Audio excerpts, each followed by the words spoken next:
The first big idea in math that you should focus on the journey and not the answer. You learn the most from things that you struggle the most with, and I think that really is the same with math. It's not about how fast you solve the problem, it's about truly learning, truly struggling, and finding out the answer, because I think that's how you truly understand math. The second thing is making math meaningful, because for us adults, we don't do things that we don't care about. Like, for example, I don't really care for football at all, so I don't care to learn anything about football. I don't care to watch football, and I feel like we shouldn't force our kids to do things that they don't care about. So that's why it's important to make math meaningful to kids, and it's important to find out what their interests are, so that way you can base the math problems on things that they care about. It's important to know the things that the children actually want to find out the answer to. Third thing is to be patient as a teacher, because if the student sees that you're frustrated because they can't get the answer right away, then they'll get frustrated and they won't be able to truly learn from that learning experience if they're stressed out and they feel like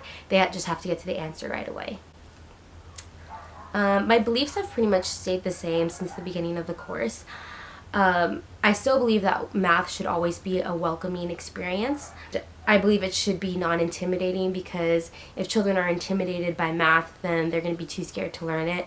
And if they're stressed out and they're scared, their cortisol levels will be higher, and they won't be able to use the part of their brain that is required to absorb information and to pay attention to the information that's being given to them. I also still believe that it's important for math to relate to a child's personal life, because if it doesn't relate to them, then it's a lot more difficult to understand. This has impacted me as a teacher, because I know how important it is to create a positive learning environment and create a meaningful learning environment in order for children to truly understand math and to get something out of the math lessons, versus just forgetting everything that they learned.